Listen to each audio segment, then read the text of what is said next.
안녕하세요. 빅머니의 권미란입니다. 시장의 기대감은 살아 숨쉬고 있습니다. 그런데 고점 부근에서의 저항도 만만치가 않죠. 정책에 대한 기대가 여전히 유지되고 이 기대는 높습니다만 경기를 되돌리기에는 아직은 여의치가 않은 상황입니다. 상하방 경직성이 높은 시장, 이러한 시황이 계속해서 유지가 되고 있는 이유이고요. 또 여기에서 변동성에 대비하자라는 전략도 조금씩 나오고 있습니다. 오늘 이 이야기 들어보시죠. BNK 투자증권의 3월 증시 전망, 제목은 기대는 이미 충분히 반영되었다입니다. 금리가 하락하면서 유동성 장세다 이런 얘기를 하면서 그래서 시장이 좋다 이렇게 해석하는 시각도 있지만 여기에서는 이렇게 이야기를 하고 있습니다. 현재 주식시장과 채권시장이 서로 다른 시장 전망을 가지고 움직이고 있다. 주식시장은 상당히 낙관적으로 경기를 판단하면서 상승세를 보이고 있지만 채권시장이 이보다는 경기 침체에 대한 우려가 짙어서 금리가 하락을 보이고 있는 것이다. 현재 매크로 상황을 고려해 봤을 때 후자의 가능성이 좀 더 높아 보이고 주식시장의 기대는 다시 실망으로 반락을 보일 가능성을 주의할 필요가 있겠다고 조언을 하고 있네요. 그리고 이 중국 경기에 대해서 이런 시각을 내놓고 있습니다. 현재 중국과 유럽 등의 주요국의 경기 둔화가 제조업을 중심으로 나타나고 있는데 반등의 키는 중국에 있다라면서 중국은 현재 경기 부양책의 효과가 크게 나타나기 힘든 구조를 보여주고 있는데 이게 문제라는 것입니다. 시중의 자금 수요가 악화되면서 유동성이 크게 개선되기 어려운 그러한 국면을 현재 그래프를 통해서도 확인할 수 있다는 것이죠. PL 추이와 외국인의 수급 함께 보시죠. 부정적인 이익 전망은 비단 한국 증시만의 이러한 문제는 아니지만 우리나라 증시 상황이 가장 열악하다 이렇게 판단을 하고 있는데요. 최악에서 벗어날 수 있겠다라는 기대감은 현재 이미 반영되면서 이렇게 급격하게 밸류에이션을 높이고 있다는 것입니다. 2015년도에도 이익 추정치가 하향 조정하고 있는 상황에서 시장이 버티다 보니까 PR이 높아지는 그러한 시장의 부작용이 나타났었다라고 이야기를 하는데요. 시장 그 이후에 한동안 부진한 모습을 나타냈었다는 그런 선례를 봤을 때 올해 3월에도 이런 움직임이 나올 수 있을 것이다. 주의하자라고 전략을 세우고 있습니다.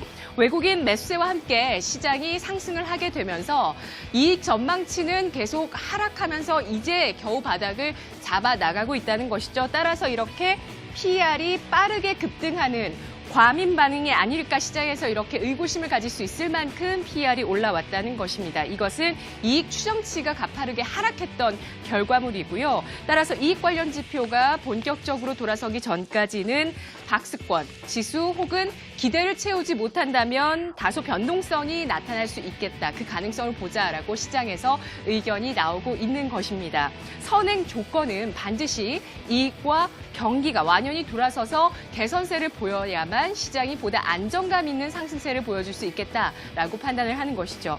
고평가 논란을 경계하고 있는 시장이라는 점은 종목별의 움직임에서도 확인하실 수 있습니다. 키움증권은 현재 시장 수익률 게임의 핵심, 싸고 좋은 회사 찾기가 나타나고 있다라고 판단을 하고 있는데요.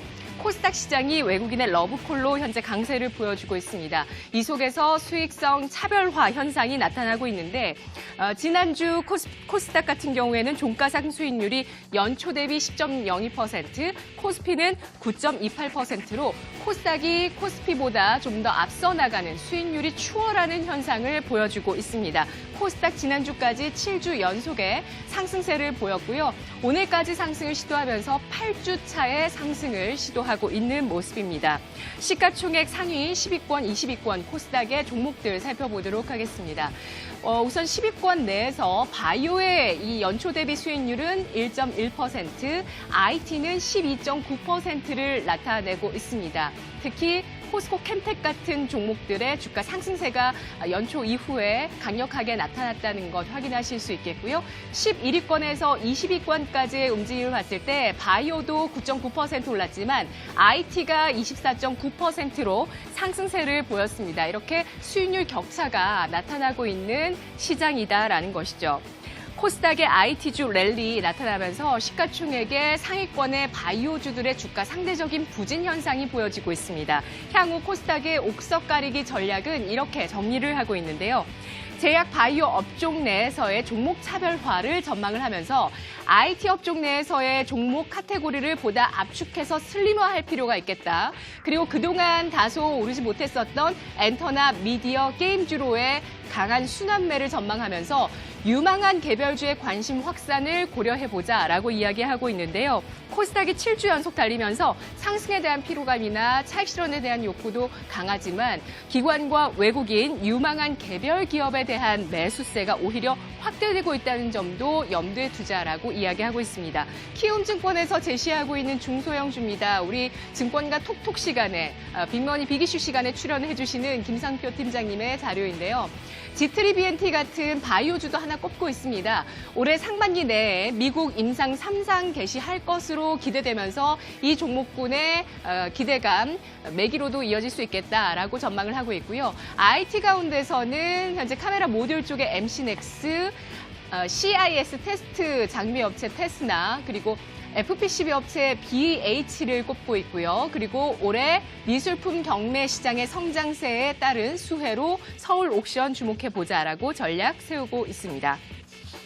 자, 다음은 이제 미중 정상회담을 핵심 이슈로 보면서 시장 3월을 바라보고 있는 전략, 부국증권 알아볼 텐데요. 지금 현재 이렇게 6가지 항목에 대해서 미국과 중국이 MOU를 작성하면서 새로운 국면에 진입하고 있다. 이 국면에서는 제2 플라자 합의 가능성이 대두될 것이다라고 판단하고 있습니다. 미중 무역 협상에 부분적인 타결이 나오더라도 보다 본격적인 증시 반등의 환경이 만들어질 수 있겠다라고 전망을 하고 있는 증권사인데요.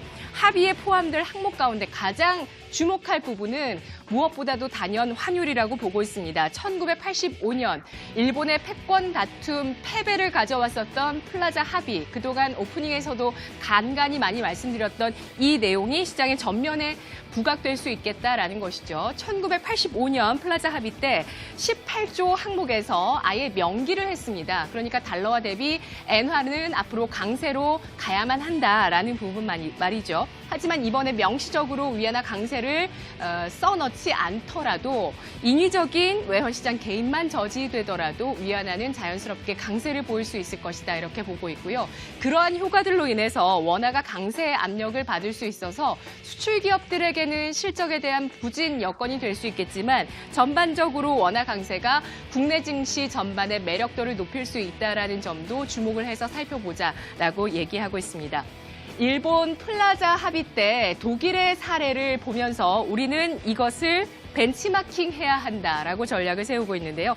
당시 일본과 함께 기술 강국으로 군림했었던 독일이 플라자 합의 당시 일본 엔화와 함께 또 마르크화에 대한 평가 절상을 용인했었는데요. 마르크화 강세 증명을 했지만 독일 같은 경우는 통일이라는 모멘텀으로 국가 경쟁력이 제고됐습니다. 이에 따라서 유럽의 리더 국가로 자리매김을 하게 되는데요. 이렇게 지난 30년간 일본과는 다른 길을 걸어온 독일을 우리나라가 롤 모델로 삼아야 할 것이다 라고 하면서 한반도 평화 무드에 대한 적지 않은 기대를 가지고 있습니다. 이 시각 주요 경제 뉴스 오상혁 아나운서입니다.